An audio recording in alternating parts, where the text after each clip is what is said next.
Good evening, welcome to Sue's Crafty Bits Den. I'd like to introduce you to the amazing patchwork equipment that makes our craft come together quicker and with fabulous accuracy. Rotary cutting revolutionised patchwork and quilting. It took a while for it to take off here in the UK, but thank goodness it has. So what's the best rotary cutter, the best mats, the best rulers? Well, before I start and share my favourite, I want to just say that there is good and there is bad. The best cutting mats are actually rotary cutting mats as opposed to just self-healing. A self-healing mat is really good, but they tend to be much thicker, much more dense, and they're perfect for using for card making and any kind of crafts where you're using like a scalpel type knife, craft knife, etc. Rotary cutting boards tend to be a lot thinner and they're quite flexible. They've also got a textured surface which helps to hold your fabric in place when you're working with it. One side of my mat, and most of them as well, have got centimetres, and on the other side they've got inches, which in patchwork, to be fair, most of us are using inches. What more can I say about mats? Worth their weight in gold. You won't be wanting to work on your wooden work surfaces and tables, etc. So you do need a rotary cutting mat. My preferred brand is Alpha, basically because that's what I've had for the last 10 years, and my one mat is still going strong, and I've used it a lots and lots and lots. Size wise, I would go for 18 by 24, that's inches. Basically A3, A2, if you're familiar with those kind of sizes. Definitely not the little tiny ones, because they're just going to make your life difficult. And when the next video I show will be showing how to use rotary cutters and the rulers and the mats, and you'll see why it's much better to have a larger mat. Okay, so that then is my mats.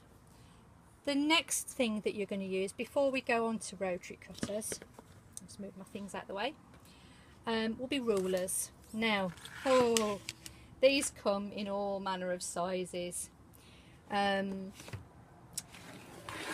My favourite one, and the one I use nearly all of the time, is this one, and it's made by Omnigrid. And this one is 8.5 inches wide by 24 inches in length. And to be fair, this does nearly everything I want it to do. The only addition that I would buy to go with this would be a 12 by 6 inch ruler. Again, this is an Omnigrid, but this one is actually in centimetres. So yes, you can go metric if you want to, but I find inches much easier to work with. You don't have to be a feet and inches type of person. If you think of these inches as just boxes that are divided into 8, it makes life much easier. There are different types of rulers.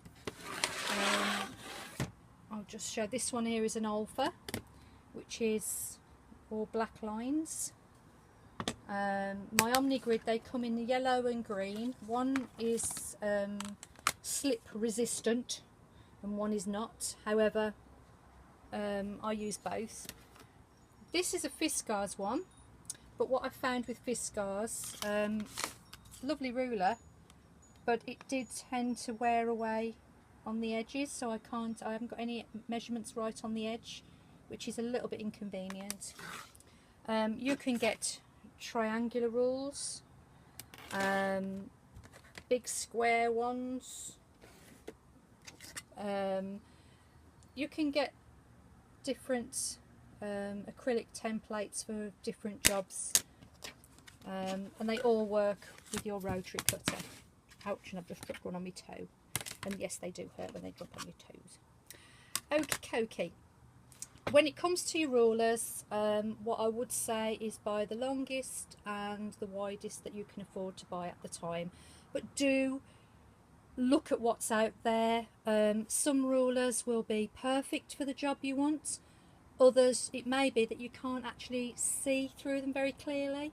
You might find the yellow one not to be very good, whereas a blue one would be perfect.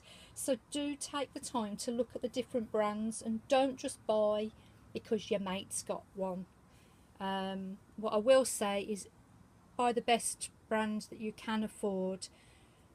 I'd rather say to people, you know, okay, you might have to wait a few more weeks before you get all your equipment, save a little bit extra, and seriously, buying the good equipment in the beginning will pay dividends later on. Okie dokie. So finally I'm going to come to rotary cutters. Now, as you've probably seen all throughout this video, because I'm not showing you my face, I have several rotary cutters on my mats here. The one that I prefer to use most of the time is this one. This is my Alpha 45mm rotary cutter, and I've had this for 10 years. The blade obviously isn't 10 years old, you have to replace those quite regularly, but the cutter I absolutely adore. And you do have to open, cut, close. So you do have to open and close your blade. Right, this one at the very end here, bit cheap, bit tacky. It's quite hard to open and close. This one again, it's quite stiff, but it's not a bad one. One of the considerations I always say to people is, how big are your hands? So we have, if I just put these in front here, we have a Fiskars and an Alpha. Now both of these use a trigger action. So you unlock the blade and it's a trigger that opens and closes it. So you can't forget to close your blade, because as soon as you let go, it closes. And this one is the same. That is a little, it's not as nice to handle. However, if you've got chunkier hands, this one's lovely. If you've got slender hands, this one's okay. The other thing to watch as well is that obviously we've got a locking button. Now when I lock it closed, there's a little tab here, so when I put it down and I rock it around, etc., it doesn't come undone. On this one you can lock it and unlock it just by pressing that button. There you go. Now it's locked, but it's very easy for it to be put in your workbox and it will come open again, which means that this trigger can be activated. So when you're putting them away,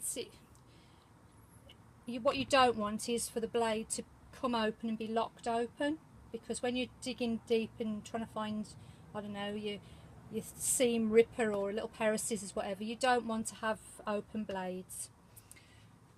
This one, this is True Cut, and it's designed to go with the True Cut rulers as well.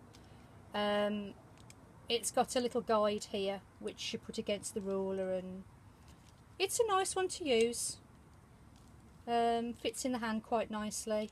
Again, you just unlock it and away you go.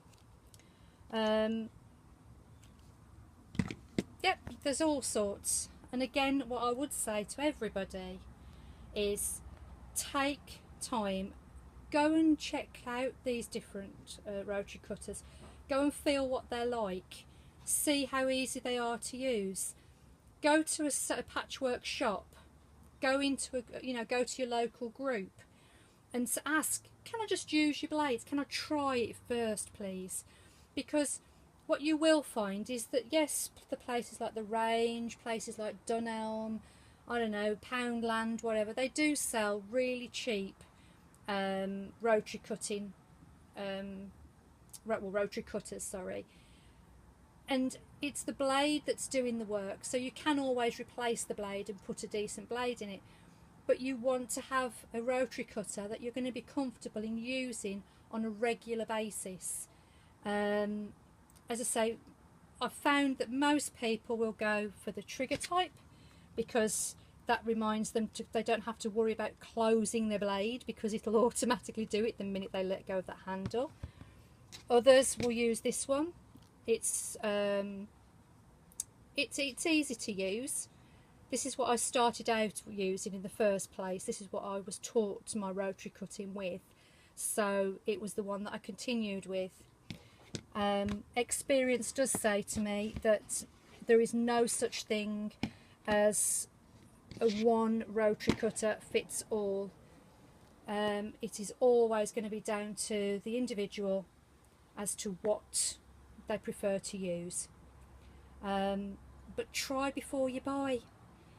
Boards, get the best you can afford. There are lots of other makes out there. I do prefer my Alpha boards, just purely because they've done everything that they want them to do. If you look after them, then they'll last you for years and years and years. Same with your acrylic rulers. What you shouldn't do in patchwork and quilting is use your rotary cutter without an acrylic rule, and yeah, free cutting isn't always the best idea. But we're going to touch on that on my next video, which I hope you will enjoy watching.